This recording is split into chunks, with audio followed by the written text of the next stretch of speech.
कंधारमधील कृषी खात्याचा सावळा गोंधळ.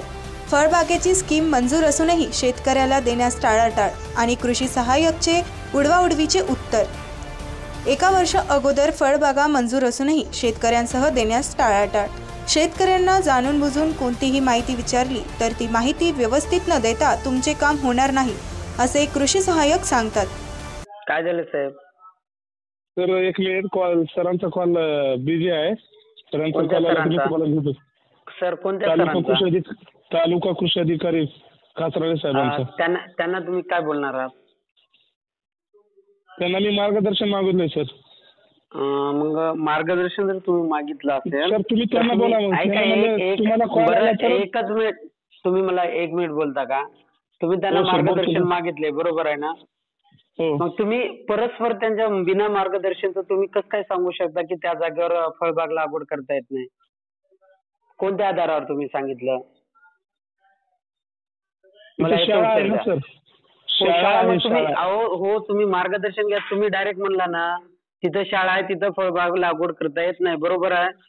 तुम्ही मला तसं लेखी द्या ना. तुम्ही आता मार्गदर्शन न घेता तुम्ही डायरेक्ट तुम्ही शाळा आहे म्हणून तुम्ही कॅन्सल करायचं ना. तुम्हाला मला लेखी द्या ना. तुम्ही तसं मार्गदर्शन घ्यायची काय गरज आहे? मग तुम्ही कॅन्सलच का? तुम्ही कधी येऊ लेखी घ्यायला? मला ते सांगा. तुम्ही परस्पर कसं सांगू शकता बिना मार्गदर्शनाचं की तिथं शाळा आहे म्हणून कॅन्सल केलं म्हणून? सरांना बोलल्यानंतर सरांचा मला सकाळी फोन आला दुसऱ्या दिवशी. कोणत्या सरांचा? कोणत्या सरांचा आला? कासराळे सरांचा मला सकाळी फोन आला होता दुसऱ्या दिवशी. आपण बोलणं झालं ना सायंकाळी. त्यानंतर दुसऱ्या दिवशी मला फोन आला सकाळी आणि तिथे जाऊन स्पॉट वरती बघा. तुम्ही बघितलं? स्पॉट व्हेरिफिकेशन केलं आणि जातो सर मध्ये. हा बरोबर. तुम्ही गेला तिथं डबल तुम्ही जिओ टॅग न करता तुम्ही आलात, बरोबर आहे? जिओ टॅग केलं मी, न करता आलो नाही. हा जिओ टॅग झाले का? हो. हा मग तुम्ही डायरेक्ट कसं काय म्हणल्या की तिथं होतच नाही म्हणून? डायरेक्ट आपण तिथे म्हणलं नाही, हा गट सोडून दुसऱ्या गटामध्ये घ्या, तुम्हाला तिथे लाभ घेता येईल. नाही सर, मला एक सांगा, तुम्हीच सांगा, तिथं शाळा आहे, बरोबर आहे? हो. असा कोणता GR आहे का शासनाचा ज्या जागेमध्ये शाळा आहे तिथं फळबाग लागवड करायची नाही? तिथं का दारूचं दुकान टाकलंय का? मला ते सांगा अगोदर. शाळाच आहे ना, आणि शाळेची आपण झाडं लावण्यासाठी जागा सोडलेली आहे. तुम्ही जाऊन तिथं शाळेच्या पाठीमागे बघा, जागा आहे झाडं लावायला. आणि तुमची जी स्कीम आहे ना ती कितीची असं आपल्याला तिथंच घ्यायची. आवाज येतो का माझा?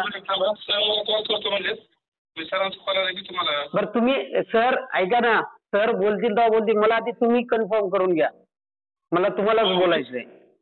तुम्ही कृषी सहाय्यक आहात ना? हा मग आपण तिथं शाळा आहे हे कन्फर्म. आणि शाळा कधीपासून आहे? 6 महिन्यापासून आहे. आपण ऑनलाईन करून 2 वर्ष झाले.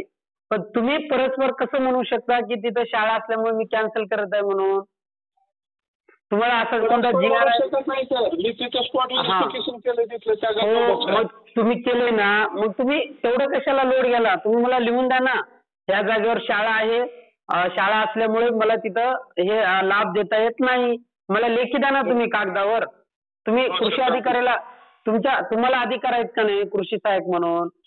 हो सर आहेत ना. मग तुम्ही तुमचा अधिकाराचा यूज करून मला लेखी द्या ना. तुम्हाला विषयच नाही ना, डायरेक्ट संपून टाकू की मी दुसऱ्या जागेवर आम्ही घेचाल किंवा न घेचाल. हा शासनाची स्कीम आहे, बरोबर आहे? 1 रुपयाची जरी असेल ना, शासनाची स्कीम आहे.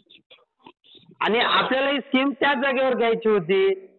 आणि भविष्यात त्या शाळेच्या लेकराला त्या झाडाचा फायदा होईल ना. त्या झाडाखाली बसतील तरी त्यांनी.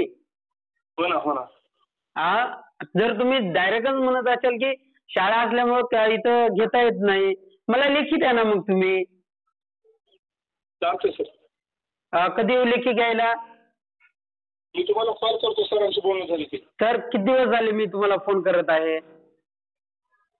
2 दिवस झाले सर. 2-3 दिवस. 2 दिवस झाले. मला पण सर काही कामं असतात ना.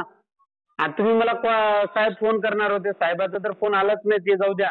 फक्त तुम्हीच म्हणत आहात की तिथं घेता येत नाही. हो घेता येत नाही. मग तुम्ही कोणत्या आधारावर घेता येत नाही म्हणत आहात ते मला सांगा. सांगतो सर. सांगा. कधी सांगता?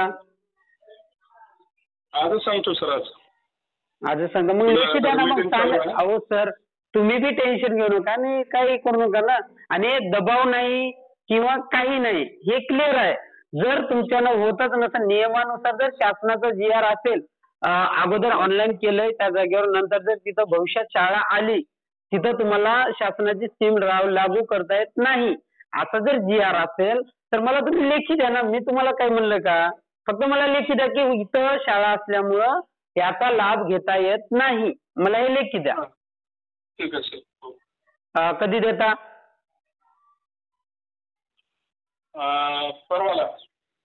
परवाला काय सर? परवाला काय? आज काय होऊ शकत नाही? आज का देऊ शकत नाहीत म्हणलं? आज का लेखी देऊ शकत नाही? परवाला कसं काय देणार आहात? परवाला येते ना मी. आज का सुट्टीवर आहो का? चार्ज कोणाकडे आहे? तुम्ही मला 2 दिवस सर, तुम्ही 2 दिवसापासून मला फिरवतात. मला काय ते मला आजच्या आज मला सांगा. मी येऊ का कृषी अधिकारी कार्यालयाला? चालते सांगतो सर तुम्हाला. सांगतो नाही, तुम्ही किती वाजता येणार मला ते टाइम सांगा तुम्ही, मी तिथे येतो. आता येऊ का मी? सर उडवाउडीचे तर ऐका, मला ते सांगतो करतो हे 2 दिवसापासून मी तुमचं ऐकत आहे. मला क्लिअर, मला डायरेक्ट रिझल्ट पाहिजे. तुमच्यानं होत नसेल त्या जागेमध्ये मला लेखी द्या. आणि तुम्हाला लेखी देतात तिथं स्कीम लागू करा. आणि तिथं फक्त शाळा आहे, तिथं काय दारूचा आडा नाही किंवा अदर कोणती गोष्ट होणार नाही. लेकराच्या याची आहे आणि आपण जागा सोडलेली आहे. तुम्ही मागे जर फिरून बघल्या जागा आहे तिथं, आणि आपल्याला दुसऱ्या जागेवर स्कीम घ्यायची नाही, आपल्याला तिथंच घ्यायची. हा मला सर आता बघा 11:10 झालेत, बरोबर आहे. मला 12 वाजेपर्यंत काय असेल ते मला क्लिअर कळवा. तुम्हाला टाइम देत आहे मी 12चा. मला एकतर होतंय म्हणा, नसेल तर मला लेखी द्या. मला दोन्हीपैकी एक मला 12 पर्यंत पाहिजे, नाहीतर मी येत आहे लाईव्हला. असं किती शेतकऱ्याला फसवता तुम्ही कंधारमध्ये? तुमच्याकडे चार्ज किती गावचा आहे सर? सर किती शेतकऱ्याला फसवता म्हणजे काय म्हणायचं सर तुम्हाला? म्हणायचं म्हणजे तुम्ही होत नाही म्हणून किती जणांना असं टाळाटाळ केली असेल की? टाळाटाळ फसवणं म्हणजे टाळाटाळ किती शेतकऱ्याला केलं आहात की? तुम्ही फसवणूक म्हणतात ना? हो टाळाटाळ म्हणत आहे ना. नाही फसवणूकच काय म्हणला तुम्ही? फसवणूक म्हणजे तुम्ही घुमाघुमीच करायला ना 6 महिन्यापासून. 6 महिन्यापासून तुम्ही घुमाघुमी करत आहात. सर मी तुम्हाला 12 वाजता बोलतो सर. 12 वाजता बोलतो मी तुम्हाला. हा मला क्लिअर सांगा, होतंय की नाही होतंय? हो सर 12 वाजता फायनल तुम्हाला. हा मला फायनल सांगा, नसेल तर